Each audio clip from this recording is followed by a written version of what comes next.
ಸತ್ಯವೇದ ಭಾಗವನ್ನ ಹಲ್ಲೆಲೂಯಾ ಮತ್ತಾಯನ ಬರೆದ ಶುಭ ಸಂದೇಶ 28ನೇ ಅಧ್ಯಾಯಕ್ಕೆ ತಿರುಗಿಸಿಕೊಳ್ಳುವ. ಮತ್ತಾಯನ ಬರೆದ ಶುಭ ಸಂದೇಶ 28ನೇ ಅಧ್ಯಾಯಕ್ಕೆ ಹಲ್ಲೆಲೂಯಾ. ಮತ್ತಾಯನ ಬರೆದ ಶುಭ ಸಂದೇಶ 28ನೇ ಅಧ್ಯಾಯದಲ್ಲಿ ನಾವು ನೋಡುವುದಾದರೆ, ಯೇಸು ಸ್ವಾಮಿ ನಮಗೋಸ್ಕರ ಪಾಡುಗಳನ್ನು ಪಟ್ಟು ವೇದನೆಯನ್ನು ಅನುಭವಿಸಿ ಯೇಸು ಸ್ವಾಮಿಯನ್ನ ಸಮಾಧಿ ಮಾಡಿದರು. ಸಮಾಧಿ ಒಳಗೆ ಇಟ್ಟು ಬಂಡೆ ಕಲ್ಲನ್ನ ಅದಕ್ಕೆ ಮುದ್ರೆಯನ್ನಾಗಿ ಬಿಟ್ಟು ಯಾರು ಕೂಡ ಆ ಕಲ್ಲನ್ನ ತೆಗೆಯಬಾರದೆಂಬ ದೊಡ್ಡ ಒಂದು ಬಂಡೆ ಕಲ್ಲನ್ನ ಮುಂದೆ ಇಟ್ಟು ಹೋದರು. 3 ದಿನ ಆಯ್ತು. ಹಲ್ಲೆಲೂಯಾ. 3ನೇ ದಿನ ಬೆಳಿಗ್ಗೆ ಹಲ್ಲೆಲೂಯಾ ಸಬ್ಬತ್. ಹಲ್ಲೆಲೂಯಾ. ನೋಡಿ, ಈ ಭಾನುವಾರ ಯೇಸು ಸ್ವಾಮಿ ಮೃತ್ಯುಂಜಯನಾಗಿ ಎದ್ದಂತ ದಿನ. ಹಲ್ಲೆಲೂಯಾ. ಆಮೆನ್. ಆದರೆ ಈ ದಿನಾಂಕವಲ್ಲ, ಯಾವತ್ತ ತಿಳ್ಕೊಳ್ಳಿ, ದಿನಾಂಕ ಇದಲ್ಲ, ದಿನ ಇದು. ದಿನಾಂಕ ಇದಲ್ಲ, ದಿನ ಇದು. ಅರ್ಥ ಆಗ್ತಾ ಇದೆಯಾ? ಎಷ್ಟು ನನಗೆ ಅರ್ಥ ಆಗ್ತಾ ಇದೆ? ದಿನಾಂಕ ಇದಲ್ಲ, ದಿನ ಇದು. ಹಲ್ಲೆಲೂಯಾ. ಸಬ್ಬತ್ ದಿನದ ಆದ ನಂತರ ಮೊದಲನೆಯ ದಿನ. ಹಲ್ಲೆಲೂಯಾ. ವಾರದ ಮೊದಲನೆಯ ದಿನ, ಸಬ್ಬತ್ ದಿನ ಆದ ಮೇಲೆ 6ನೇ ವಾಕ್ಯ ಹೇಳ್ತದೆ, ಅಲ್ಲಿ ಆ ಯೇಸು ಸ್ವಾಮಿ ನಂಬದಂತ ಮಗ್ದಾಳ್ ಮರಿಯಾಳ್ ಎಲ್ಲರೂ ಕೂಡ ಅಲ್ಲಿ ಹೋಗಿ ನೋಡ್ತಾರೆ. ಅಲ್ಲಿ ಹೋಗಿ ನೋಡಿದಾಗ ಆತನು ಮಲಗಿದ್ದ ಸ್ಥಳವನ್ನು ನೋಡಿರಿ. ಅಲ್ಲಿ ನೋಡಿದಾಗ ಆತನು ಅಲ್ಲಿ ಇಲ್ಲ. ಆತನು ಎದ್ದಿದ್ದಾನೆ, ಆತನು ಬದುಕಿದ್ದಾನೆ ಎಂಬುದಾಗಿ ವಾಕ್ಯವನ್ನು ಅಲ್ಲಿ ಗಮನಿಸುತ್ತೇವೆ. ಆತನು ಪುನರುತ್ಥಾನವಾಗಿದ್ದಾರೆ. ಪುನರುತ್ಥಾನ ಅಂದ್ರೆ ಏನು? ಪುನರುತ್ಥಾನ ಅಂದ್ರೆ ಬ್ಯಾಕ್ ಟು ಲೈಫ್. ಹಲ್ಲೆಲೂಯಾ. ಮತ್ತೆ ಜೀವವನ್ನು ಹೊಂದಿಕೊಳ್ತಕ್ಕಂಥದ್ದು. ಕರ್ತಾದಿ ಕರ್ತನು, ದೇವಾದಿ ದೇವನು, ರಾಜಾದಿ ರಾಜನು, ಹಲ್ಲೆಲೂಯಾ ಆಮೆನ್, ಸಮಾಧಿ ಮಾಡಿದಂತ ದೇವರು ಪುನರುತ್ಥಾನವಾದರು. Hallelujah, hallelujah amen. ಯೇಸು ಸ್ವಾಮಿ ಹಲ್ಲೆಲೂಯಾ ಅವರನ್ನು ಸಮಾಧಿ ಮಾಡಿದಾಗ ಹಲ್ಲೆಲೂಯಾ ದಿನಗಳು 3ನೆಯ ದಿನ ಬೆಳಿಗ್ಗೆ ಯೇಸು ಸ್ವಾಮಿ ಪುನರುತ್ಥಾನವಾದರು. ಯಾಕೆ ಪುನರುತ್ಥಾನವಾದರು? ಇದರ ಅವಶ್ಯಕತೆ ಏನು? Hallelujah amen. ಪ್ರತಿಯೊಬ್ಬರಿಗೂ ಕೂಡ ನೋಡಿ, ಕ್ರೈಸ್ತರ ಯೇಸು ಸ್ವಾಮಿ ನಂಬತಕ್ಕಂಥವರಿಗೆ 4 ಕಾರ್ಯಗಳ ಮೇಲೆ ಅವರು ವಿಶ್ವಾಸವಿಡಬೇಕು. ಒಂದು, ಯೇಸು ಸ್ವಾಮಿ ಕನ್ನಿ ಮರಿಯಮ್ಮನರಲ್ಲಿ ಬಂದರು. ಹಲ್ಲೆಲೂಯಾ. 2ನೇದು, ಯೇಸು ಸ್ವಾಮಿ ನಮಗೋಸ್ಕರ ಪಾಡುಪಟ್ಟು ಹಲ್ಲೆಲೂಯಾ ನಮ್ಮ ಪಾಪಗೋಸ್ಕರ ಸತ್ತರು. 3ನೇದು, 3ನೆಯ ದಿನ ಆತನು ಜೀವಂತವಾಗಿ ಎದ್ದನು. 4ನೇ ಸತ್ಯ, ಯೇಸು ಸ್ವಾಮಿ ಮತ್ತೆ ತಿರುಗಿ ಬರಲಿದ್ದಾರೆ. ಈ 4 ಕಾರ್ಯಗಳ ಮೇಲೆ ನಿಮ್ಮ ವಿಶ್ವಾಸ ಇರಬೇಕು. ಇದನ್ನು ಯಾರು ನಂಬುವುದಿಲ್ಲ ಅವರಿಗೆ ಆಶೀರ್ವಾದ ಕಡಿಮೆ, ಅವರು ಕ್ರೈಸ್ತರಲ್ಲ. ಅದರಲ್ಲಿ 3ನೆಯ ಸಂಗತಿ, ನಾನಿವತ್ತು ನಿಮಗೆ ಹೇಳಿದಂತ 3ನೇ ಸಂಗತಿ, ಯೇಸು ಸ್ವಾಮಿ ಪುನರುತ್ಥಾನವಾದರು. ಹಲ್ಲೆಲೂಯಾ. ಯೇಸು ಸ್ವಾಮಿ ಯಾಕೆ ಪುನರುತ್ಥಾನವಾದರು? ಇದರಿಂದ ಏನು ಆಶೀರ್ವಾದ? ಇದರಿಂದ ನಮಗೇನು ಪ್ರಯೋಜನ? ಯಾಕೆ ಈಗ ಆಗಬೇಕು? ಹಲ್ಲೆಲೂಯಾ ಆಮೆನ್ ಎಂಬುದನ್ನು ನಾವು ಇವತ್ತು ಧ್ಯಾನ ಮಾಡಲಿದ್ದೇವೆ. ಪ್ರಿಯರೇ, ಹಲ್ಲೆಲೂಯಾ. ಪ್ರತಿಯೊಬ್ಬ ಮನುಷ್ಯನು ಈ ಭೂಮಿ ಮೇಲೆ ಸಾಯಲೇಬೇಕು. ಹಲ್ಲೆಲೂಯಾ. ಮಾನವನಾಗಿ ಹುಟ್ಟಿದ ಮೇಲೆ ಅವನಿಗೊಂದು ಮರಣ ಉಂಟು. ಅಥವಾ ದೇವರ ಕೃಪೆಯಿಂದ ಯೇಸು ಸ್ವಾಮಿಯ ಬರುವವರೆಗೂ ನೀವು ಜೀವಂತವಾಗಿದ್ದರೆ ಕರ್ತನು ನಿಮ್ಮ ಶರೀರವನ್ನು ಆ ಗಳಿಗೆಯಲ್ಲಿ ಮಾರ್ಪಾಡು ಮಾಡ್ತಾರೆ. ಇದು ಎರಡೇ ಇದೆ. Hallelujah amen. ಹಾಗಾಗಿ ಯೇಸು ಸ್ವಾಮಿ ಯಾಕೆ ಸತ್ತು ಜೀವಂತವಾಗಿ ಮತ್ತೆ ಪುನರುತ್ಥಾನ ಅಂದ್ರೆ, ಪ್ರತಿಯೊಬ್ಬ ಮಾನವನು ಈ ದಾರಿಯಲ್ಲಿ ಹಾದು ಹೋಗುತ್ತಾನೆ. ಅದನ್ನು ನಿರೂಪಿಸಿದ್ದಾರೆ. ಪ್ರತಿಯೊಬ್ಬ ಮನುಷ್ಯನು ಈ ದಾರಿಯಲ್ಲಿ ಹೋಗುತ್ತಾನೆ. ಪ್ರತಿಯೊಬ್ಬನಿಗೆ ಪುನರುತ್ಥಾನವಿದೆ. ಯೋಬ ಭಕ್ತ ಹೇಳ್ತಾನೆ, ಒಬ್ಬ ಮನುಷ್ಯನು ಸತ್ತ ಮೇಲೆ ಬದುಕುವನೇ? ಯೋಬ 14 ಯೋಬ ಕೇಳ್ತಾನೆ, ಒಬ್ಬ ಮನುಷ್ಯ ಸತ್ತ ಮೇಲೆ ಬದುಕ್ತಾನ? Hallelujah amen. ಯೋಬನಿಗೆ ಡೌಟು. ಮತ್ತೆ ಯೋಬನೇ ಉತ್ತರ ಹೇಳ್ತಾನೆ, ಹೌದು, ಒಬ್ಬ ಮನುಷ್ಯ ಹಲ್ಲೆಲೂಯಾ ನನ್ನ ಶರೀರ ಚರ್ಮವು ಬಿರಿದು ಹಾಳಾದ ಬಳಿಕ ನಿರ್ದೇಹವಾಗಿ ದೇವರನ್ನು ನೋಡುವೆನು. ನಿರ್ದೇಹ, ದೇಹವಿಲ್ಲದೆ. ಅರ್ಥ ಆಗ್ತಾ ಇದೆಯಾ ನಿಮಗೆ? ಎಷ್ಟನೇ ಮಾತೆ? Hallelujah amen. ನಿರ್ದೇಹವಾಗಿ, ದೇಹವಿಲ್ಲದೆ ಒಂದು ಮನುಷ್ಯನಲ್ಲಿ ಆತ್ಮ, ಪ್ರಾಣ, ಶರೀರ 3 ಉಂಟು. ಹಲ್ಲೆಲೂಯಾ. ಮರಣ, ಈ ಭೂಮಿಯಲ್ಲಿ ಮರಣ, ಸಾವು ಅಂತಕ್ಕಂಥದ್ದು ನಮ್ಮ ಆತ್ಮ ಈ ಶರೀರನ ಬಿಟ್ಟು ಬೇರೆ ಆಗ್ತಕ್ಕಂಥದ್ದೇ ಮೊದಲನೆಯ ಮರಣ. ಆ ಸಮಯದಲ್ಲಿ ಈ ಶರೀರ ಮಣ್ಣಿಗೆ ಹೋಗ್ತದೆ. ಆತ್ಮ, ದೇವರಿಂದ ಬಂದಂತ ಆತ್ಮ ದೇವರ ಬಳಿಗೆ ಹೋಗಬೇಕು. ಇದು ದೇವರ ಬಳಿಗೆ ಹೋಗ್ತದಾ? ಅಲ್ಲೇ ಇರೋದು ಪ್ರಶ್ನೆ. Hallelujah amen, hallelujah amen. ನೋಡಿ, ಯೇಸು ಸ್ವಾಮಿ ಮಾನವನಾಗಿ ಬಂದರು, ತನ್ನ ಶರೀರವನ್ನು ಹೊತ್ತು ಬಂದರು, ನಮಗೋಸ್ಕರ ಪಾಡನ್ನು ಪಟ್ಟು ಸತ್ತು ಆತನ ಸಮಾಧಿ ಮಾಡಿಬಿಟ್ರು. ಆದರೆ 3ನೇ ದಿನ ಯೇಸು ಸ್ವಾಮಿ ದೇವ ವಾಕ್ಯಗಳು ಹೇಳಿದ ಪ್ರಕಾರ ಆತನು ಜೀವಂತವಾಗಿ ಎದ್ದನು. ಹಾಗಾದರೆ ಮರಣದ ನಂತರ ಒಂದು ಜೀವ ಇದೆ. ಮರಣದ ನಂತರ ಒಂದು ಜೀವನ ಇದೆ. ಇಂದು ಅನೇಕರು ಹೇಗೆ ಬಾಳ್ತಾ ಇದ್ದಾರೆ? ಮರಣದ ನಂತರ ಏನು ಇಲ್ಲ. ನಾವು ಹೇಗಾದ್ರೂ ತಿನ್ನಬಹುದು, ಕುಡಿಬಹುದು, ಜಾಲಿ ಮಾಡಬಹುದು, ಹೇಗಾದ್ರೂ ಪಾಪದಲ್ಲಿ ಇರಬಹುದು, ತನ್ನ ಮನಸ್ಸಿಗೆ ಬಂದಾಗೆ ಬದುಕಬಹುದು ಅಂತೇಳಿ ಅನೇಕರು ಇವತ್ತು ಜೀವಿಸ್ತಾ ಇದ್ದಾರೆ. ಯೇಸು ಸ್ವಾಮಿ ಅದನ್ನು ನಿರೂಪಿಸಿದ್ದಾರೆ. ಇಲ್ಲ, ಒಬ್ಬ ಮನುಷ್ಯ ಸತ್ತ ಮೇಲೆ ಅವನಿಗೆ ಒಂದು ಜೀವ ಇದೆ, ಅವನಿಗೊಂದು ಬಾಳು ಇದೆ. ಆ ಬಾಳನ್ನ ಹೀಗೆ ಈ ಜೀವದಲ್ಲಿ, ಈ ಶರೀರದಲ್ಲಿ ಇರಬೇಕಾದ್ರೆ ನೀನು ಹೇಗೆ ಬಾಳ್ತೀಯ, ಎಷ್ಟು ಪರಿಶುದ್ಧವಾಗಿ ಜೀವಿಸಿಯ, ಅದರ ಮೇಲೆ ಅದು ಅವಲಂಬಿಸಿದೆ. ನಾನು ಹೇಳ್ತಕ್ಕಂಥದ್ದು ಎಷ್ಟು ನನಗೆ ಅರ್ಥ ಆಗ್ತಾ ಇದೆ? Hallelujah, hallelujah. ಪ್ರತಿಯೊಬ್ಬ ವ್ಯಕ್ತಿ ತನ್ನ ಮಾಂಸದ ಜೀವನದಲ್ಲಿ ಜೀವಿಸುವಾಗ ಅವನು ಹೇಗೆ ಬದುಕುತ್ತಾನೆ, ಹೇಗೆ ಜೀವಿಸ್ತಾನೆ, ಅದರ ಮೇಲೆ ಅವನ ಒಂದು ಪರಲೋಕದ ಜೀವಿತ ಸೀಮಿತವಾಗಿದೆ. ಅದಕ್ಕೆ ಅನುಗುಣವಾಗಿ ಅದರ ಮೇಲೆ ಕಟ್ಟಲು ಪಡುತ್ತದೆ. Hallelujah, amen. ಹಾಗಾಗಿ ನಮ್ಮ ಜೀವನವನ್ನು ನಾವು ಹೇಗಾದ್ರೂ ಬಾಳ್ಬೋದಂತೇಳಿ ನೀವು ತೀರ್ಮಾನ ಮಾಡಿಕೊಂಡು ಇಂತಹ ಒಂದು ಮೋಸದ ನಂಬಿಕೆಯಲ್ಲಿ ಇರಬೇಡಿ. ಯೇಸು ಸ್ವಾಮಿ ಮುಂದೆ ಹಾದು ಹೋಗಿದ್ದಾರೆ, ಮಾರ್ಗವನ್ನು ತೋರಿಸಿದ್ದಾರೆ. ಪ್ರತಿಯೊಬ್ಬ ಮನುಷ್ಯನಿಗೂ ಪುನರುತ್ಥಾನವಿದೆ. Hallelujah, amen, hallelujah, amen. ಅದರಲ್ಲಿ 1 ಕೊರಿಂಥ್ಯ 15ನೇ ಅಧ್ಯಾಯ 20ನೇ ವಾಕ್ಯ, ಕ್ರಿಸ್ತನು ಸತ್ತವರುಗಳೊಳಗಿಂದ ಎದ್ದು ಬಂದಿದ್ರಲ್ಲಿ ಈತನೇ ಪ್ರಥಮ ಫಲ. ಪುನರುತ್ಥಾನ ಆಗಿದ್ರಲ್ಲಿ ಯೇಸು ಪ್ರಥಮ. ಸತ್ತಂತ ಮನುಷ್ಯನ ಬದುಕಿದಂತ ಅದು ಸಂಗತಿ ಬೇರೆ, ಅವನು ಅದೇ ಶರೀರದಿಂದ ಎದ್ದು ಬಂದಿದ್ದಾನೆ. ಲಾಸರನು ಎದ್ದು ಬಂದಿದ್ದಾನೆ, ಕಾಯನವರ ಆ ನಾಯನವರನ ಮಗ ಎದ್ದು ಬಂದಿದ್ದಾನೆ, ಸುನಮೇಲ್ನ ಮಗ ಅದೇ ಶರೀರದಲ್ಲಿ ಬಂದಿದ್ದಾನೆ. ಆದರೆ ಪುನರುತ್ಥಾನವಾಗಿ ಬಂದಂತ ಪ್ರಥಮ ಫಲ ಯೇಸು ಬಿಟ್ರೆ ಯಾರು ಇಲ್ಲ. ಯೇಸು ಹಿಂದೇನೂ ಯಾರು ಇಲ್ಲ, ಯೇಸು ಪ್ರಥಮ ಫಲ. ಹಲ್ಲೆಲೂಯಾ ಹೇಳ್ತೀರಾ? ಹಲ್ಲೆಲೂಯಾ. ಈ ವಾಕ್ಯ ಹೇಳ್ತದೆ 1 ಕೊರಿಂಥ್ಯ 15:20, ಕ್ರಿಸ್ತನು ಸತ್ತವರಿಂದ ಎದ್ದು ಬಂದಿದ್ದರಲ್ಲಿ ಯೇಸು ಪ್ರಥಮ ಫಲ. ಯೇಸುಗಿಂತ ಮುಂಚೆ ಯಾರಿಗೂ ಪುನರುತ್ಥಾನವಾಗಿಲ್ಲ. ಹಲ್ಲೆಲೂಯಾ. ಹಾಗೆ 1 ಕೊರಿಂಥ್ಯ 15:17 ಹೇಳ್ತದೆ, ಕ್ರಿಸ್ತನು ಪುನಃ ಜೀವಂತನಾಗಿ ಎದ್ದು ಬರಲಿಲ್ಲವಾದರೆ ನಮ್ಮ ನಂಬಿಕೆ, ನಮ್ಮ ವಿಶ್ವಾಸ ನಿಷ್ಪ್ರಯೋಜನ. ಯೇಸು ಜೀವಂತವಾಗಿ ಎದ್ದು ಬಂದಿಲ್ಲ ಆದರೆ ನಮ್ಮ ವಿಶ್ವಾಸ ಇಲ್ಲ. ನಮ್ಮ ವಿಶ್ವಾಸಕ್ಕೆ ಆಧಾರ ಯೇಸು ಕ್ರಿಸ್ತನ ಪುನರುತ್ಥಾನ. ಹಲ್ಲೆಲೂಯಾ. ನಮ್ಮ ವಿಶ್ವಾಸಕ್ಕೆ ಆಧಾರ, ಅಡಿಪಾಯ ಯಾವುದು? ಪುನರುತ್ಥಾನ. ಯೇಸು ಸ್ವಾಮಿ ಜೀವಂತವಾಗಿ ಎದ್ದು ಬಂದಿಲ್ಲ ಆದ್ರೆ ವಿಶ್ವಾಸಕ್ಕೆ ಅರ್ಥನೇ ಇಲ್ಲ. ಹಲ್ಲೆಲೂಯಾ. ಯೇಸು ನಿಜವಾದ ದೇವರೆಂಬುದನ್ನ ನಿರೂಪಣೆ ಇಲ್ಲ. ಹಲ್ಲೆಲೂಯಾ. ಎಷ್ಟು ನನಗೆ ಅರ್ಥ ಆಗ್ತಾ ಇದೆ? ಹಾಗಾದ್ರೆ ಯೇಸು ಸ್ವಾಮಿ ಯಾಕೆ ಪುನರುತ್ಥಾನವಾಗಿ ಮತ್ತೆ ಬಂದರು? ಯೇಸು ಮೇಲೆ ಇರ್ತಕ್ಕಂಥ ವಿಶ್ವಾಸ. ಎಷ್ಟನ್ನ ನಂಬ್ತೀರಾ ಯೇಸು ಸ್ವಾಮಿ ಪುನರುತ್ಥಾನವಾಗಿ ಬಂದಿದ್ದಾರೆ ಅಂತ? ನಂಬಿಕೆ ಇದೆಯಾ? ಒಂದು ಹಲ್ಲೆಲೂಯಾ ಹೇಳಿ ನೋಡುವ. ಹಲ್ಲೆಲೂಯಾ. ಪ್ರಿಯರೇ, ಆ ಯೇಸು ಸ್ವಾಮಿ ಸತ್ತು ಪುನರುತ್ಥಾನವಾಗಿ ಎದ್ದಿದ್ದಾರೆ, ಬಂದಿದ್ದಾರೆ ಅಂತೇಳಿ ನೀವು ನಂಬಬೇಕು. ರೋಮಾಪುರದ ಪತ್ರಿಕೆ 10ನೇ ಅಧ್ಯಾಯ 9-10 ವಾಕ್ಯಗಳಲ್ಲಿ ದೇವರು ಕರ್ತನಾದ ಯೇಸುವನ್ನು ಸತ್ತವರೊಳಗಿಂದ ಎಬ್ಬಿಸಿದನೆಂದು ನೀನು ಹೃದಯದಲ್ಲಿ ನಂಬಿದರೆ ನಿನಗೆ ರಕ್ಷಣೆ. ಈ ಪುನರುತ್ಥಾನವನ್ನು ಯಾರು ನಂಬುತ್ತಾರೆ ಅವರಿಗೆ ರಕ್ಷಣೆ, ಅವರಿಗೆ ಬಿಡುಗಡೆ. ಒಂದು ಹಲ್ಲೆಲೂಯಾ ಹೇಳಿ. ಪಕ್ಕದಲ್ಲಿ ಕೈ ಕೊಟ್ಟು ಹೇಳಿ, ಯೇಸು ಸತ್ತು ಜೀವಂತ ಬಂದಲ್ಲ, ಈ ಪುನರುತ್ಥಾನ ಅಂತಾರೆ ಅದಕ್ಕೆ. ಈ ಪುನರುತ್ಥಾನವನ್ನು ನಂಬಿದರೆ ನಿಮಗೆ ರಕ್ಷಣೆ. ಎಷ್ಟು ಜನ ನಂಬ್ತೀರಾ? ನಂಬರೊಂದು ಹಲ್ಲೆಲೂಯಾ ಹೇಳಿ ನೋಡುವ. ಹಲ್ಲೆಲೂಯಾ. ನಂಬತಕ್ಕಂಥ ಹಲ್ಲೆಲೂಯಾ ಹೇಳಿ. Hallelujah, amen, hallelujah. ಪಕ್ಕದಲ್ಲಿ ಕೇಳಿ, ಪುನರುತ್ಥಾನವನ್ನು ನಂಬ್ತೀರಾ? ಇದು ನಂಬಿಲ್ಲ ಅಂದ್ರೆ ನಿಮ್ಮ ವಿಶ್ವಾಸಕ್ಕೆ ಫಲನೇ ಇಲ್ಲ. ಹಲ್ಲೆಲೂಯಾ. ಈ ನಂಬಿಕೆ ನಿಮಗೆ ಇಲ್ಲ ಆದ್ರೆ ನಿಮ್ಮ ವಿಶ್ವಾಸದ ಯಾವ ಫಲನೂ ಇಲ್ಲ. ಹಲ್ಲೆಲೂಯಾ. ಹಾಗಾಗಿ ಹೇಳ್ತಾರೆ, ಈ ಪುನರುತ್ಥಾನವನ್ನು ನಂಬಬೇಕು. ಮೊದಲು ಯೇಸು ಸ್ವಾಮಿ ಸತ್ತು ಜೀವಂತವಾಗಿ ಎದ್ದಿದ್ದಾರೆ, ಇದನ್ನ ದೃಢವಾಗಿ ನಂಬಿರಿ. ಇದು ಖಚಿತ, ಇದು ಗ್ಯಾರಂಟಿ. ಇದನ್ನು ನಂಬಿದರೆ ನಿನಗೆ ರಕ್ಷಣೆ, ನಿಮಗೆ ಬಿಡುಗಡೆ. ಹಲ್ಲೆಲೂಯಾ. ನಾನು ನಂಬಿದ್ದೇನೆ, ಯೇಸು ಜೀವಂತವಾಗಿ ಎದ್ದಿದ್ದಾರೆ. ಆದುದರಿಂದ ನಾನು ಯೇಸು ಸ್ವಾಮಿ ಜೀವಂತವಾಗಿ ಎದ್ದಿದ್ದಾರೆ, ಪುನರುತ್ಥಾನವಾಗಿದ್ದಾರೆ ನಂಬಿದ್ದರಿಂದ ನಾನು ನನ್ನ ಪಾಪದಿಂದ ಬಿಡುಗಡೆ ಹೊಂದಿದ್ದೇನೆ. ನಾನು ದಿನದಿಂದ ದಿನಕ್ಕೆ ಪರಿಶುದ್ಧವಾಗಿ ಬಾಳ್ತಾ ಇದ್ದೇನೆ. ಆ ಪುನರುತ್ಥಾನದ ಶಕ್ತಿ ನನ್ನನ್ನು ದಿನದಿಂದ ದಿನಕ್ಕೆ ಪರಿಶುದ್ಧ ಮಾರ್ಗದಲ್ಲಿ ನಡೆಸುತ್ತಾ ಇದೆ. ನೀವು ಇದನ್ನು ನಂಬಿದಾಗ ಮಾತ್ರ ನೀವು ರಕ್ಷಣೆ ಹೊಂದುತ್ತೀರಾ, ಹಾಗೂ ದಿನದಿಂದ ದಿನಕ್ಕೆ ಪರಿಶುದ್ಧವಾಗಿ ಜೀವಿಸಲಿಕ್ಕೆ ಸಾಧ್ಯ. ಆ ಪುನರುತ್ಥಾನದ ಶಕ್ತಿ, ಆ ಪ್ರತಾಪ ನಿಮ್ಮನ್ನ ಕಾಯ್ತಬೇಕಾದ್ರೆ ನೀವು ಈ ಸತ್ಯವನ್ನು ನಂಬಬೇಕು. ಹಲ್ಲೆಲೂಯಾ. ನೀವು ಈ ಸತ್ಯವನ್ನ ನಂಬಬೇಕು. ಯಾರು ನಂಬುತ್ತಾರೆ ಅವರ ಮೇಲೆ ದೇವರ ಪ್ರತಾಪ ಬರುತ್ತದೆ. Hallelujah, hallelujah, amen. ಈ ಪುನರುತ್ಥಾನವನ್ನು ನಂಬಬೇಕು.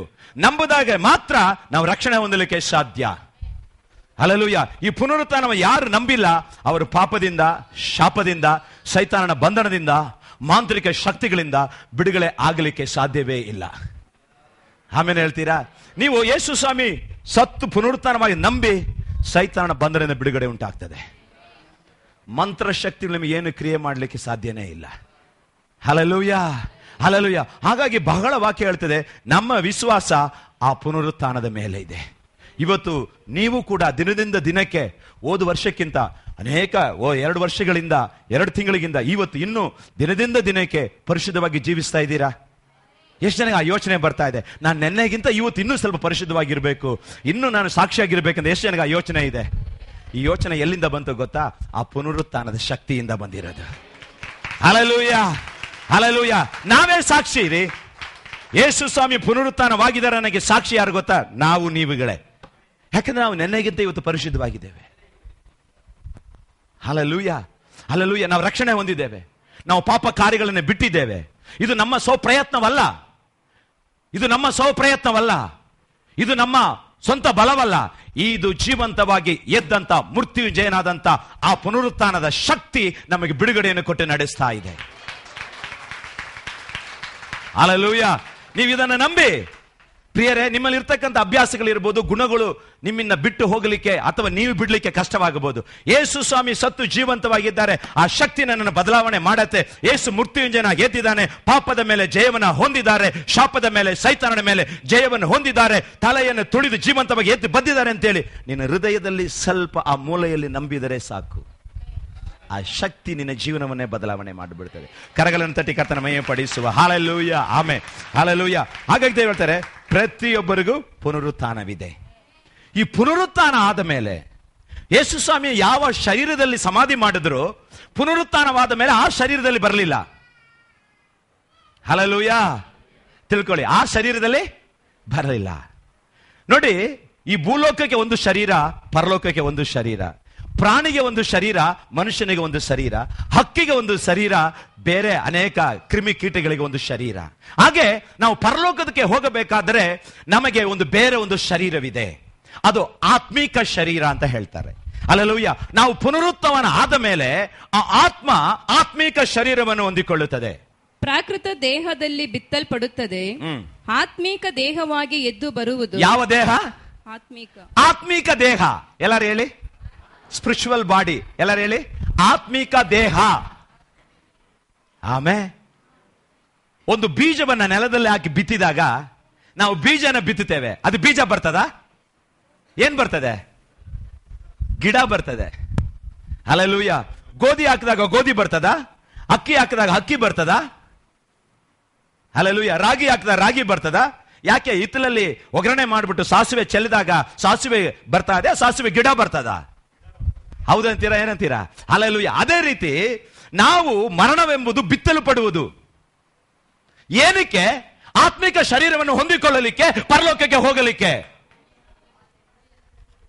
ಮನುಷ್ಯನು ಈ ದೇಹ ಸಮಾಧಿ ಮಾಡಿದ ಮೇಲೆ ಮತ್ತೆ ಕರ್ತನ ಬರುವಾಗ, ಕರ್ತನ ಶಬ್ದವನ್ನು ಕೇಳುವಾಗ, ಆ ಸಂದರ್ಭದಲ್ಲಿ ಪ್ರತಿಯೊಬ್ಬರಿಗೆ ಪುನರುತ್ಥಾನ ಇದೆ. ಕ್ರೈಸ್ತರಿಗೆ ಮಾತ್ರ ಪುನರುತ್ಥಾನವಲ್ಲ, ಎಲ್ಲರಿಗೂ ಪುನರುತ್ಥಾನವಿದೆ. ಎಲ್ಲ ಕೈ ಮೇಲೆತ್ತಿ, ಎಲ್ಲರಿಗೂ ಪುನರುತ್ಥಾನ ಇದೆ ಹೇಳಿ. ಹೇಳಿ, ಎಲ್ರಿಗೂ ಪುನರುತ್ಥಾನ ಇದೆ. ಪಕ್ಕದಲ್ಲಿ ಹೇಳಿ, ನಮಗ್ ಮಾತ್ರ ಅಲ್ಲ, ಎಲ್ರಿಗೂ, ವಿಶ್ವಾಸಿಗಳಿಗೂ ಇದೆ, ಅವಿಶ್ವಾಸಿಗಳಿಗೂ ಇದೆ. ಹಲ್ಲೆಲೂಯ. ಆಮೇಲೆ ಹೇಳ್ತೀರಾ? ವಿಶ್ವಾಸಿಗಳಿಗೂ ಪುನರುತ್ಥಾನವಿದೆ, ಅವಿಶ್ವಾಸಿಗಳಿಗೂ ಪುನರುತ್ಥಾನವಿದೆ. ಹಲ್ಲೆಲೂಯ. ಆದ್ರೆ ಆ ಪುನರುತ್ಥಾನ ಆಗ್ಬೇಕಾದ್ರೆ ದೇಹ ಯಾವ ದೇಹ? ಪಕ್ಕದಲ್ಲಿ ಕೇಳಿ, ಯಾವ ದೇಹ? ಆತ್ಮಿಕ ದೇಹ. ಹಲ್ಲೆಲೂಯ. ಆ ದೇಹ ಯಾವ ದೇಹ? ಆತ್ಮಿಕ ದೇಹ. ಯೇಸು ಸ್ವಾಮಿ ಸತ್ತು ಜೀವಂತ ಬಂದ ಏನ್ ಬರ್ತಾರೆ? ಆತ್ಮಿಕ ದೇಹದಲ್ಲಿ ಬರ್ತಾ ಇದ್ದಾರೆ. ಆಮೇಲೆ 1 ಕೊರಿಂಥ್ಯ 15:40 ನೋಡಿ, ಆ ವಾಕ್ಯ ಹೇಳ್ತದೆ, ಪಕ್ಷಿಗಳ ಶರೀರ ಬೇರೆ, ಮೀನುಗಳ ಶರೀರ ಬೇರೆ. ಪರಲೋಕದಲ್ಲಿ ದೇಹಗಳು ಬೇರೆ, ಭೂಲೋಕದ ದೇಹಗಳು ಉಂಟು. ಪರಲೋಕದಲ್ಲಿ ದೇಹ ಉಂಟು, ಅದು ಆತ್ಮಿಕ ದೇಹ. ಹಾಗಾದ್ರೆ ಯೇಸು ಸ್ವಾಮಿ ಸಮಾಧಿಯಿಂದ ಹೊರಗೆ ಬರಬೇಕಾದ್ರೆ ಆತ್ಮಿಕ ದೇಹದಲ್ಲಿ ಹೊರಗೆ ಬರ್ತಾ ಇದ್ದಾರೆ. ದಾನಿಯೇಲ್ ಪ್ರವಾದಿ ಹೇಳ್ತಾರೆ 12ನೇ ಅಧ್ಯಾಯದಲ್ಲಿ 2ನೇ ವಾಕ್ಯದಲ್ಲಿ ಏನ್ ಹೇಳ್ತಾರೆ ಅಂದರೆ, ಪುನರುತ್ಥಾನವು ಏಕೆ? ಧೂಳಿನೊಳಗೆ ದೀರ್ಘ ನಿದ್ರೆಯಲ್ಲಿರುವ ಅನೇಕರು ಎಚ್ಚೆತ್ತು, ಕೆಲವರು ನಿತ್ಯ ಜೀವಕ್ಕೆ, ಕೆಲವರು ನಿತ್ಯ ಅವಮಾನಕ್ಕೆ ಹೋಗ್ತಾರೆ. ಹಲೋ, ಅರ್ಥ ಆಗ್ತಾ ಇದೆಯಾ? ಎಷ್ಟು ನನಗೆ ಅರ್ಥ ಆಗ್ತಾ ಇದೆ? ದಾನಿಯೇಲ 12ನೇ ಅಧ್ಯಾಯ 2ನೇ ವಾಕ್ಯ. ಮಣ್ಣಲ್ಲಿ ಯಾರು ಸಮಾಧಿ ಮಾಡಲ್ಪಟ್ಟಿದ್ದಾರೆ ಪ್ರತಿಯೊಬ್ಬ ಮಾನವನು ಕೂಡ ಪುನರುತ್ಥಾನವಾಗ್ತಾನೆ. ಆದರೆ ಅದರಲ್ಲಿ ಕೆಲವರು ನಿತ್ಯ ಜೀವಕ್ಕೆ ಹೋಗ್ತಾರೆ, ಕೆಲವರು ನಿತ್ಯ ನಾಶಕ್ಕೆ ಹೋಗ್ತಾರೆ. ಅರ್ಥ ಆಗ್ತಾ ಇದೆಯಾ? ಎಷ್ಟು ನನಗೆ ಅರ್ಥ ಆಗ್ತಾ ಇದೆ? Hallelujah, amen. ದಾನಿಯೇಲ ಪ್ರವಾದಿ ಮುಖಾಂತರ ಹಳೆ ಒಡಂಬಡಿಕೆಯಲ್ಲಿ ಯೇಸು ಸ್ವಾಮಿ ಹೇಳಿದ್ದಾರೆ, ಕೆಲವರು ನಿತ್ಯ ಜೀವಕ್ಕೆ ಹೋಗ್ತಾರೆ, ಕೆಲವರು ನಿತ್ಯ ನಾಶನಕ್ಕೆ ಹೋಗ್ತಾರೆ. ನೀವು ಯಾವುದಕ್ಕೆ ಹೋಗ್ಬೇಕಂತ ತೀರ್ಮಾನಿಸಿದ್ದೀರಾ? ನೀವೇ ತೀರ್ಮಾನಿಸ್ಕೊಳ್ರಿ. ಹಲ್ಲೆಲೂಯಾ.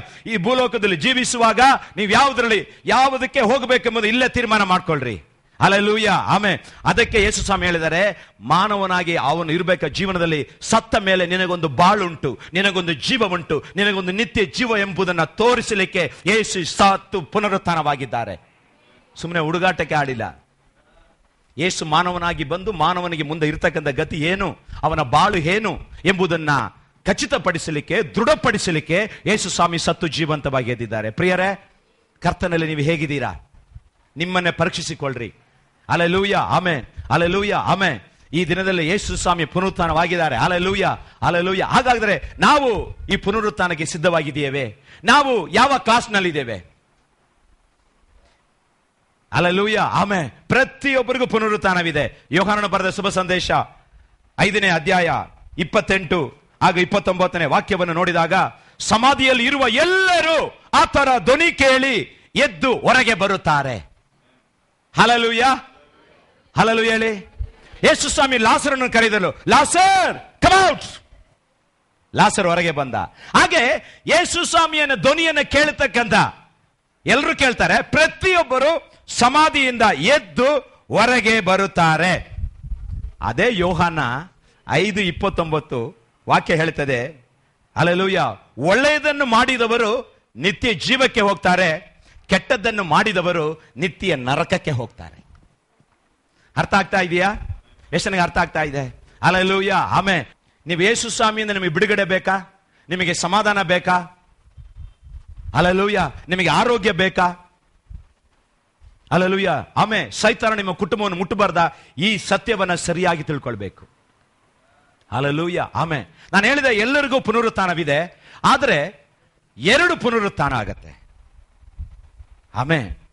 ಪ್ರಕಟಣೆ 20ನೇ ಅಧ್ಯಾಯ 6ನೇ ವಾಕ್ಯವನ್ನು ನೀವು ಓದುವುದಾದರೆ, ಪ್ರಕಟಣೆ 20ನೇ ಅಧ್ಯಾಯ, ಪ್ರಕಟಣೆ 20, ರೆವಲ್ಯೂಷನ್ ಚಾಪ್ಟರ್ 20 ವರ್ಸ್ 6. ಪ್ರಥಮ ಪುನರುತ್ಥಾನದಲ್ಲಿ ಸೇರುವವನು ಧನ್ಯನು. ಹಲ್ಲೆಲೂಯಾ. ಪ್ರಥಮ ಪುನರುತ್ಥಾನದಲ್ಲಿ ಸೇರುವವನು ಧನ್ಯನು. ಎಲ್ಲರೂ ಹೇಳಿ, ಪ್ರಥಮ, ಫಸ್ಟ್ ಪುನರುತ್ಥಾನ. ಆಮೇಲೆ ಹೇಳಿ, ಹಲ್ಲೆಲೂಯಾ, ಆಮೆನ್. ಮೊದಲನೆಯ ಪುನರುತ್ಥಾನದಲ್ಲಿ ಯಾರು ಸೇರ್ತಾರೆ ಅವನು ಧನ್ಯನು, ಅವನು ಪರಿಶುದ್ಧವಂತ. ಇನ್ನೊಂದು ಪುನರುತ್ಥಾನ ಇದೆ. ಈ ಮೊದಲನೆಯ ಪುನರುತ್ಥಾನಕ್ಕೂ ಎರಡನೆಯ ಪುನರುತ್ಥಾನಕ್ಕೂ ಮಧ್ಯ ಗ್ಯಾಪ್ 1000 ವರ್ಷ. ಅರ್ಥ ಆಗ್ತಾ ಇದೆಯಾ? ಮೊದಲನೆಯ ಪುನರುತ್ಥಾನಕ್ಕೂ ಎರಡನೆಯ ಪುನರುತ್ಥಾನಕ್ಕೂ ಮಧ್ಯ ಇರ್ತಕ್ಕಂಥ ಅಂತರ 1000 ಇಯರ್, 1000 ವರ್ಷ. ಮೊದಲನೆಯ ಪುನರುತ್ಥಾನ ಆದ ಮೇಲೆ ಎರಡನೆಯ ಪುನರುತ್ಥಾನ ಆಗತ್ತೆ. ಈ ಮೊದಲನೆಯ ಪುನರುತ್ಥಾನ ಇದರಲ್ಲಿ ಯಾರು ಭಾಗಿಗಳಾಗ್ತಾರೆ ಅವನು ಭಾಗ್ಯವಂತ. ಅರ್ಥ ಆಗ್ತಾ ಇದೆಯಾ? ರೈಟ್.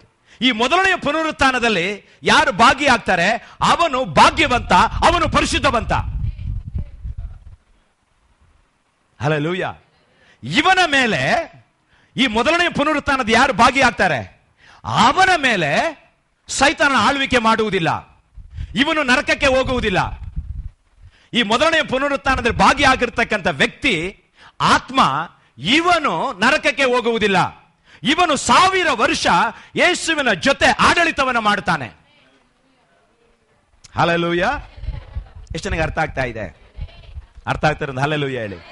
ಈ ಮೊದಲನೆಯ ಪುನರುತ್ಥಾನದಲ್ಲಿ ಇರ್ತಕ್ಕಂಥ ವ್ಯಕ್ತಿ ಯಾರು ಪುನರುತ್ಥಾನವಾಗ್ತಾನೆ ಅವನು ಪರಲೋಕದ ಶರೀರವನ್ನು ಹೊಂದಿಕೊಂಡು ದೇವರ ಜೊತೆಯಲ್ಲಿ ಇರ್ತಾನೆ. Hallelujah, hallelujah, amen. ದೇವರ ಜೊತೆಯಲ್ಲಿ ಇರ್ತಾನೆ. ಅವನನ್ನು 1000 ವರ್ಷ ಯೇಸು ಸ್ವಾಮಿಯ ಜೊತೆ ಇರ್ತಾರೆ. ಹಲ್ಲೆಲೂಯಾ. ಆ ವಾಕ್ಯ ಬಹಳ ಸ್ಪಷ್ಟವಾಗಿ ಹೇಳ್ತದೆ, ಅವನು ಧನ್ಯನು, ಅವನು ಪರಿಶುದ್ಧನಾಗಿದ್ದಾನೆ. ಅಲ್ಲಿ 6ನೇ ವಾಕ್ಯ ಹೇಳ್ತದೆ, ಅವನ ಮೇಲೆ ಎರಡನೆಯ ಮರಣ ಇಲ್ಲ. ಮೊದಲು ಮರಣ ಈ ಭೂಲೋಕದಲ್ಲಿ ಶರೀರ ಮಣ್ಣಿಗೆ ಹೋಗೋದು, ಆತ್ಮ ಬೇರೆ ಆಗೋದು. ಎರಡನೇ ಮರಣ ಇದೆಯಂತೆ ನೋಡಿ. ಎಲ್ಲರೂ ಹೇಳಿ, ಕೈ ಇಡಿ. ಎರಡನೆಯ ಮರಣ ಇದೆ. ಎರಡನೇ ಮರಣ ಏನು? ಈ ಆತ್ಮಿಕ ಶರೀರವನ್ನು ಹೊಂದಿಕೊಂಡಿದೀವಲ್ಲ, ಈ ಆತ್ಮಿಕ ಶರೀರ ಈ ಎರಡನೇ ಮರಣ ಈ ಮೊದಲು ಪುನರುತ್ಥಾನದಲ್ಲಿ ಸೇರಿದವನಿಗಿಲ್ಲ. Hallelujah, amen. ಈ ಮೊದಲನೆಯ ಪುನರುತ್ಥಾನ ಯಾರ ಮೇಲೆ? ಅವ್ರು ಯಾರು ಭಾಗಿಗಳಾಗಿರ್ತಾರೆ ಅವರ ಮೇಲೆ ಎರಡನೆಯ ಮರಣಕ್ಕೆ ಅಧಿಕಾರ ಇಲ್ಲ. ಸೈತಾನನಿಗೆ ಇವನ ಮೇಲೆ ಅಧಿಕಾರ ಇಲ್ಲ. ಯಾಕಂತ ಹೇಳಿದ್ರೆ ಇವನು ಪರಿಶುದ್ಧವಂತ. ಈ ಮೊದಲನೆಯ ಪುನರುತ್ಥಾನದಲ್ಲಿ ಭಾಗಿ ಆಗ್ತಕ್ಕಂಥ ಪ್ರತಿಯೊಬ್ಬರು ಪರಿಶುದ್ಧವಂತರು. ಯೇಸುವಿನ ರಕ್ತದಲ್ಲಿ ತೊಳೆಯಲ್ಪಟ್ಟು ಯೇಸುವಿನ ಮಾರ್ಗದಲ್ಲಿ ನಡೆಯತಕ್ಕಂಥ ವ್ಯಕ್ತಿಗಳೇ ಈ ಮೊದಲನೆಯ ಪುನರುತ್ಥಾನಕ್ಕೆ ಭಾಗಿಗಳಾಗ್ತಕ್ಕಂಥವರು. Hallelujah, hallelujah, amen, hallelujah, hallelujah. ಇದು ಆದ ಮೇಲೆ 1000 ವರ್ಷ ಆದ ಮೇಲೆ, ಈ 1000 ವರ್ಷ ಕರ್ತನು ಸೈತಾನನನ್ನ ಬಂಧಿಸಿರ್ತಾರೆ. ಅವನು ಏನು ನಡೆಯಲ್ಲ, ಕರ್ತನ ಆಡಳಿತ ನಡೀತೆ. 1000 ವರ್ಷ ಆದ ಮೇಲೆ ದೇವಾದಿ ದೇವನು ಕರ್ತಾದಿ ಕರ್ತನು ಈ ಸೈತಾನನ ಬಿಚ್ಚಿಬಿಡ್ತಾರೆ. ಬಿಚ್ಚಿಬಿಟ್ಟಾಗ ಅವನು ಗೋಗ್ ಮಾಗೋಗ್ ಎಂಬ ಜನಾಂಗಗಳನ್ನು ಸೇರಿಸಿ ಕರ್ತನಿಗೆ ವಿರುದ್ಧವಾಗಿ ಯುದ್ಧಕ್ಕೆ ಬರ್ತಾನೆ. ಯುದ್ಧಕ್ಕೆ ಬಂದಾಗ ಪರಲೋಕದಿಂದ ಅಗ್ನಿ ಬಂದು ಅವನನ್ನು ನಾಶ ಮಾಡಿ ಈ ಸೈತಾನನನ್ನ ನರಕಕ್ಕೆ ತಳ್ಳುತ್ತದೆ. ಹಲ್ಲೆಲೂಯಾ. 20ನೇ ಅಧ್ಯಾಯ 12ನೇ ವಾಕ್ಯ. Hallelujah, amen. ಆಮೇಲೆ ಅಲ್ಲೇ ನೋಡಿ, ಹಲ್ಲೆಲೂಯಾ, ಕೆಳಗಡೆ ನೋಡಿ 20ರಲ್ಲಿ 6, ಕ್ರಿಸ್ತನೊಂದಿಗೆ 1000 ವರ್ಷ ಆಳುವೆವು. 7ನೇ ವಾಕ್ಯ. ಆ 1000 ವರ್ಷಗಳು ತೀರಿದ ಮೇಲೆ, ಹಾಗಾದರೆ ಮೊದಲನೆಯ ಪುನರುತ್ಥಾನಕ್ಕೂ ಎರಡನೆಯ ಪುನರುತ್ಥಾನಕ್ಕೂ ಎಷ್ಟು ಅಂತರ? ಕೇಳ್ತಾ ಇಲ್ಲ ಸ್ವಲ್ಪ?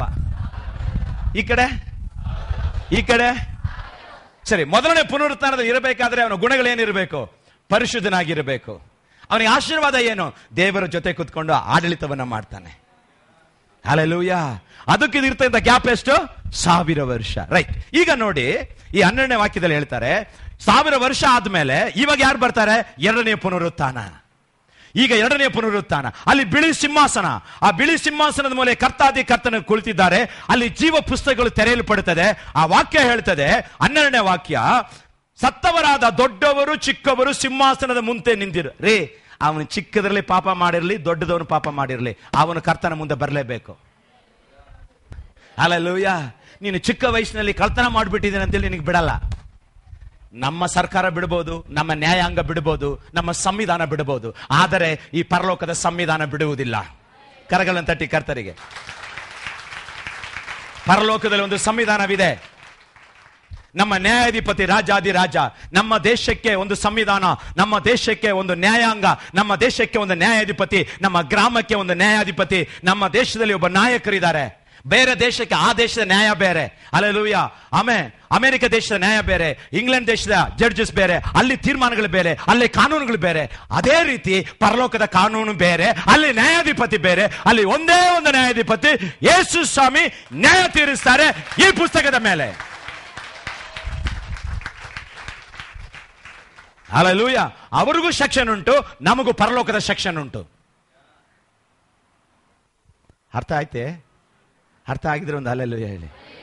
ಹಲ್ಲೆಲೂಯಾ, ಆಮೇಲೆ ನಮ್ಮ ಕೋರ್ಟ್ನಲ್ಲಿ ಇರ್ತಕ್ಕಂಥ ನ್ಯಾಯಾಧೀಶರುಗಳು ಸೆಕ್ಷನ್ ನೋಡ್ಬಿಟ್ಟು ಆ ವ್ಯಕ್ತಿಯನ್ನ ಇಂಥ ಶಿಕ್ಷೆಗೆ ಗುರಿ ಮಾಡ್ತಾರೆ. ಅದೇ ರೀತಿ ಕರ್ತಾದಿ ಕರ್ತನು ರಾಜಾದಿ ರಾಜನು ಬೈಬಲ್ ಸೆಕ್ಷನ್ ಅನ್ನು ನೋಡಿ ನಮ್ಮನ್ನು ಕೂಡ ನ್ಯಾಯ ತೀರಿಸ್ತಾರೆ. ಈಗ ಎರಡನೇ ಪುನರುತ್ಥಾನ. ಏನ್ ಮಾತಾಡ್ತಾ ಇದ್ದೀನಿ? ಒಂದು ಪುನರುತ್ಥಾನ ಆಯ್ತಾ? ಈಗ come to the second resurrection. ಎರಡನೇ ಪುನರುತ್ಥಾನ. ಎರಡನೇ ಪುನರುತ್ಥಾನದ ಮುಂದೆ ದೇವರು ರಾಜಾದಿರಾಜ ನಿಂತಿದ್ದಾರೆ. ಆತ್ಮಿಕ ಶರೀರ ಹೊಂದಂತ ಚಿಕ್ಕವರು ದೊಡ್ಡವರು ಎಲ್ಲರೂ ಬಂದಿದ್ದಾರೆ. ಈ ಪುನರುತ್ಥಾನ ಪಾಪಿಗಳಿಗೆ, ಅನ್ಯಾಯಗಾರರಿಗೆ, ಮೋಸಗಾರರಿಗೆ, ವ್ಯಭಿಚಾರರಿಗೆ, ದುಷ್ಟರಿಗೆ, ಯೇಸುವನ್ನು ಅಂಗೀಕರಿಸದೆ ಇರತಕ್ಕಂಥವರಿಗೆ, ಇಷ್ಟು ವಾಕ್ಯಗಳನ್ನು ಕೇಳಿ, ಇಷ್ಟು ಸತ್ಯವೇದವನ್ನು ಕೇಳಿ ದೇವರಿಗೆ ಭಯಪಡದೆ ಅನ್ಯಾಯವಾಗಿ, ಅಕ್ರಮವಾಗಿ, ಮೋಸಕರವಾಗಿ ಜೀವಿಸ್ತಕ್ಕಂಥವರಿಗೆ ಈ ಎರಡನೆಯ ಪುನರುತ್ಥಾನ. Hallelujah, hallelujah, amen. ಇವರೆಲ್ಲರೂ ಮುಂದೆ ಬಂದು ನಿಲ್ತಾ ಇದ್ದಾರೆ. ಅವರಿಗೊಂದು ಪುಸ್ತಕ ತೆರೆಯಲು. ಪ್ರತಿಯೊಬ್ಬ ಮಾನವನು ಈ ಭೂಮಿ ಮೇಲೆ ಪ್ರತಿ ದಿನ, ನೀನು ಕೋಣೆಯೊಳಗಿರ್ಬೋದು, ಅಥವಾ ನೀನು ಬಾತ್ರೂಮ್ ಅಲ್ಲಿ ಇರಬಹುದು, ಅಥವಾ ಮನೆಯೊಳಗೆ ನೀನು ಹೃದಯದಲ್ಲಿ ಏನು ಯೋಚನೆ ಮಾಡ್ತೀಯಾ, ಪ್ರತಿಯೊಂದನ್ನು ಒಂದು ಪುಸ್ತಕದಲ್ಲಿ ಬರೆಯಲ್ಪಡುತ್ತಾ ಇದೆ. ನಿನಗೊಂದು ಪುಸ್ತಕ ಇದೆ, ಮರಿಬೇಡ. ಪಕ್ಕದಲ್ಲಿ ನಿನಗೊಂದು ಪುಸ್ತಕ ಇದೆ. ಹಲ್ಲೆಲೂಯ. ನಿನಗೊಂದು ಪುಸ್ತಕ ಇದೆ. ಹಲ್ಲೆಲೂಯ. ವಾಕ್ಯ ನೋಡಿ, ನಾನು ಓದ್ತೀನಿ ನೋಡಿ. 12 ಪುಸ್ತಕಗಳು ತೆರೆಯಲ್ಪಟ್ಟವು, ಜೀವಬಾಧ್ಯರ ಪಟ್ಟಿ ಎಂಬ ಇನ್ನೊಂದು ಪುಸ್ತಕವು ತೆರೆಯಲ್ಪಟ್ಟಿತ್ತು. 2 ಪುಸ್ತಕನಿದೆ, ಕೈ ತೋರಿಸಿ. ಜೀವ ಪುಸ್ತಕಗಳು ತೆರೆಯಲ್ಪಟ್ಟವು, ಜೀವಬಾಧ್ಯ ಪಟ್ಟಿ. ಆಗ ಇನ್ನೊಂದು ಯಾರಿಗೆ? ಈ ಎರಡನೆಯ ಪುನರುತ್ಥಾನದವರಿಗೆ, ಈ ಅನ್ಯಾಯಗಾರರಿಗೆ, ಈ ಅಕ್ರಮ ಮಾಡ್ತಕ್ಕಂಥವರಿಗೆ, ಮೋಸ ಮಾಡ್ತಕ್ಕಂಥವರಿಗೆ, ಸುಲಿಗೆ ಮಾಡ್ತಕ್ಕಂಥವರಿಗೆ. ಅಲ್ಲಿ ನೋಡಿ ಹೇಳ್ತಿದ್ದಾರೆ, ಜೀವ ಪುಸ್ತಕಗಳಲ್ಲಿ ಬರೆದಿದ್ದ ಸಂಗತಿಗಳ ಆಧಾರದಿಂದ ಅವರವರ ಕೃತ್ಯಗಳ ಪ್ರಕಾರ ಸತ್ತವರಿಗೆ ನ್ಯಾಯ ತೀರ್ಪು ಆಯಿತು. ಅವರವರ ಕೃತ್ಯ. ನೀ ಏನ್ ಮಾಡ್ತಾ ಇದ್ದೀರಾ? ನೀ ಏನು ಯೋಚನೆ ಮಾಡ್ತಾ ಇದೀಯಾ? ಎಲ್ಲಿ ಕೂತಿದ್ಯಾ? ಏನು ಮಾಡ್ತಾ ಇದೆಯಾ? ಎಲ್ಲಿ ಬರ್ತಾ ಇದೆಯಾ? ಎಲ್ಲಿ ಹೋಗ್ತಾ ಇದೆಯಾ? ಪ್ರತಿ ಒಂದು ಕೂಡ ಬರೆದಿಟ್ಟಿದೆ. ಅದ ಆಧಾರದ ಮೇಲೆ ನಿನಗೆ ನ್ಯಾಯ ತೀರ್ಪು. ನೀನು ಚಿಕ್ಕವನಾಗಿರ್ಬೋದು, ನೀನು ದೊಡ್ಡವನಾಗಿರ್ಬೋದು, ನೀನು ತಂದೆ ತಾಯಿನ ಎಷ್ಟು ಗಮನಿಸಿಯಾ, ಎಷ್ಟು ಆಲಯಕ್ಕೆ ಬಂದಿದೆಯಾ, ಎಷ್ಟು ಕಾಣಿಕೆ ಕೊಟ್ಟಿದ್ಯಾ, ಎಷ್ಟು ಪ್ರಾರ್ಥನೆ ಮಾಡಿದ್ಯಾ, ನಿನ್ನ ಮನೆಯನ್ನ, ನಿನ್ನ ಮಕ್ಕಳನ್ನ, ನಿನ್ನ ಆಲಯವನ್ನ, ನಿನಗೆ ಕೊಟ್ಟಂತ ಸಭೆಯನ್ನ ಎಷ್ಟು ಪ್ರಾಮಾಣಿಕವಾಗಿದೆಯಾ, ನಿನ್ನ ಜೀವನದಲ್ಲಿ ಎಷ್ಟು ಪರಿಶುದ್ಧತೆ ಇದೆ ಎಂಬುದ ಪ್ರತಿ ಒಂದನ್ನ ನೀನು ಯಾರೇ ಇರು, ನೀವು ಹಿಂದೂ ಸಹೋದರ ಇರ್ಬೋದು, ಮಹಮ್ಮದಿ ಸಹೋದರ ಇರ್ಬೋದು, ಯಾರೇ ಇರ್ಬೋದು, ಪ್ರತಿಯೊಬ್ಬನು ಮಾನವನು ಕರ್ತನ ಮುಂದೆ ನ್ಯಾಯ ತೀರ್ಪಿಗೆ ಬರಬೇಕು. ಆ ನ್ಯಾಯಾಧಿಪತಿ ಯೇಸು ರಾಜ. ಆ ನ್ಯಾಯಾಧಿಪತಿ ಯಾರು? ಯೇಸು ರಾಜ. ಹೇಳ್ತಾರೆ, ನ್ಯಾಯಾಧಿಪತಿ ನ್ಯಾಯ ತೀರಿಸ್ತಾರೆ. ಅವರವರ ಕೃತ್ಯಗಳಿಗೆ ಪ್ರಕಾರ ನೀನು ಏನೇನು ಮಾಡಿದ್ಯಾ ಅದನ್ನ ದೇವರು ತರ್ತಾರೆ. ಪುಸ್ತಕದ ಆಧಾರ. ನಿಮ್ಮ ಕೈಯಲ್ಲಿ ಪುಸ್ತಕ ಇದೆಯಾ? ಎಷ್ಟು ಜನದ ಕೈಯಲ್ಲಿ ಪುಸ್ತಕ ಇದೆ? ಅದರ ಆಧಾರದ ಮೇಲೆ ತೀರಿಸ್ತಾರೆ. ಹೇಗೋ ಬಾಳಿದರು ಅಲ್ಲ. ಹಲ್ಲೆಲೂಯ. ಕ್ರೈಸ್ತರು ಹೀಗೆ ಬಾಳಬೇಕು. ಹಲ್ಲೆಲೂಯ. ನೋಡಿ, ಮೊದಲನೇ ಪುನರುತ್ಥಾನ, ಎರಡನೇ ಪುನರುತ್ಥಾನ. ಎರಡನೇ ಪುನರುತ್ಥಾನಕ್ಕೆ ಯಾರು ಭಾಗಿಯಾಗ್ತಾರೆ? ಅವನೆಲ್ಲಿ? ನರಕಕ್ಕೆ. ಅಲ್ಲಿ ಹೇಳ್ತಾರೆ, ವಾಕ್ಯ ನೋಡಿ, ಬೇಕಾ ಕೆಳಗಡೆ ಓದಿ. ಅವನವನಿಗೆ ಕೃತ್ಯಗಳ ಪ್ರಕಾರ ತೀರ್ಪಾಯಿತು. 14ನೇ ವಾಕ್ಯ. ಆಮೇಲೆ ಮೃತ್ಯುವು ಪಾತಾಳವು ಬೆಂಕಿಯ ಕೆರೆಗೆ ದೊಬ್ಬಲುಪಟ್ಟವು. ಆ ಬೆಂಕಿಯು ಕೆರಡೆಯು ಎರಡನೆಯ ಮರಣ. ಹಾಗಾದರೆ ಮೊದಲನೇ ಪುನರುತ್ಥಾನದವರಿಗೆ ಎರಡನೇ ಮರಣ ಇಲ್ಲ, ಎರಡನೆಯ ಪುನರುತ್ಥಾನದವರಿಗೆ ಎರಡನೇ ಮರಣ. ಒಂದು ಹಲ್ಲೆಲೂಯಾ, ಒಂದು ಹಲ್ಲೆಲೂಯಾ. ಯಾರು ಎರಡನೇ ಪುನರುತ್ಥಾನದಲ್ಲಿ ಭಾಗಿಗಳಾಗ್ತಾರೆ ಅವರಿಗೆ ಎರಡನೇ ಮರಣ, ಅವ್ರು ನರಕಕ್ಕೆ ತಳ್ಳಲು ಪಡುತ್ತಾರೆ. ಯಾರು ಮೊದಲನೇ ಪುನರುತ್ಥಾನದಲ್ಲಿ ಇರ್ತಾರೆ ಅವರಿಗೆ ಎರಡನೇ ಮರಣ ಇಲ್ಲ, ಅವರು ಕರ್ತನ ಜೊತೆ ಇರ್ತಾರೆ, ಅವರು ಪರಲೋಕದಲ್ಲಿ ಇರ್ತಾರೆ. ಮೊದಲನೇ ಪುನರುತ್ಥಾನದಲ್ಲಿ ಭಾಗಿಯಾಗಬೇಕಾದ್ರೆ ನೀನು ಪರಿಶುದ್ಧವಾಗಿರಬೇಕು. ಹಲ್ಲೆಲೂಯಾ. ನೀನು ಎಂತ ಪಾಪನೆ ಮಾಡಿರು, ನೀನು ಎಂತದೇ ಇರಲಿ, ಇವತ್ತು ನಿನಗೆ ದೇವರು ಸಂದರ್ಭವನ್ನು ಕೊಡ್ತಿದ್ದಾರೆ. ಯೇಸು ಸ್ವಾಮಿ ನನ್ನ ಪಾಪಕ್ಕೋಸ್ಕರ ಸತ್ತಿದ್ದಾರೆ, ನಾನು ಇವತ್ತಿನಿಂದ ಯೇಸು ಸ್ವಾಮಿಗೋಸ್ಕರ ಬಾಳ್ತೇನೆ ಅಂತ ತೀರ್ಮಾನ ತಗೊಂಡು ಯೇಸು ಸ್ವಾಮಿಯಲ್ಲಿ ಇರುವುದಾದರೆ ನೀನು ಎರಡನೆಯ ಮರಣಕ್ಕೆ ನೀನು ಭಾಗಿಯಾಗುವುದಿಲ್ಲ, ನೀನು ಮೊದಲನೆಯ ಪುನರುತ್ಥಾನಕ್ಕೆ ಭಾಗಿಯಾಗ್ತೀಯ. ಕ್ಷಮೆ ಕೇಳಿದ್ರೆ ಸಾಕು. ಮೊದಲನೇ ಪುನರುತ್ಥಾನ. ಕ್ಷಮೆ ಕೇಳಿಲ್ವಾ? ಯೇಸು ಸ್ವಾಮಿ ಸತ್ತು ಜೀವಂತವಾಗಿ ಎದ್ದಿದ್ದನ್ನ ನೀನು ಅಂಗೀಕರಿಸಿಲ್ವಾ? ಹಲ್ಲೆಲೂಯಾ, ಹಲ್ಲೆಲೂಯಾ ಹೇಳಿ ನೋಡುವ. ಹಲ್ಲೆಲೂಯಾ. ನೀನು ಎರಡನೆಯ ಮರಣಕ್ಕೆ ಹೋಗ್ತೀರಾ. ಅಲ್ಲಿ ಬೆಂಕಿಯ ಕೆರೆ. ಯಾರು ಎರಡನೆಯ ಪುನರುತ್ಥಾನದಲ್ಲಿ ಭಾಗಿಗಳಾಗ್ತಾರೆ ಅವರಿಗೆ ಏನು ಸಿದ್ಧವಾಗಿದೆ? ಬೆಂಕಿಯ ಕೆರೆ. ಎಲ್ಲರೂ ಹೇಳಿ, ಎರಡನೆಯ ಪುನರುತ್ಥಾನಕ್ಕೆ ಯಾರು ಭಾಗಿಗಳಾಗ್ತಾರೆ ಅವರಿಗೆ ಬೆಂಕಿಯ ಕೆರೆ. ಆ ಬೆಂಕಿಯ ಕೆರೆ ಏನು? ಅದೇ ನರಕ. Hallelujah, hallelujah. ಯೇಸು ಸ್ವಾಮಿ ನಿರೂಪಿಸಿದ್ದಾರೆ, ಮನುಷ್ಯನು ಸತ್ತ ಮೇಲೆ ಅವನು ಜೀವಂತವಾಗಿ ಎದ್ದೇಳ್ತಾನೆ, ಅವನಿಗೆ ಆತ್ಮಿಕ ಶರೀರ ಕೊಡಲು ಪಡುತ್ತದೆ, ಅವನು ಕರ್ತನ ರಕ್ತದಲ್ಲಿ ತೊಳೆಯಲ್ಪಟ್ಟಿದ್ರೆ ಅವನು ಪರಲೋಕಕ್ಕೆ ಹೋಗ್ತಾನೆ. ಅವನು ಪ್ರತಿದಿನ ಅವನಿಗೆ ಭೂಮಿ ಮೇಲೆ ದೇವರು ಕೊಡ್ತಕ್ಕಂಥ ಆಯಸ್ಸು ದಿನವೆಲ್ಲ ಅವನೇನ್ ಮಾಡಬೇಕು? ಅವನು ಪರಿಶುದ್ಧವಾಗಿ ಜೀವಿಸಬೇಕು. ಅವನು ಪರಿಶುದ್ಧವಾಗಿದ್ದರೆ ಮಾತ್ರ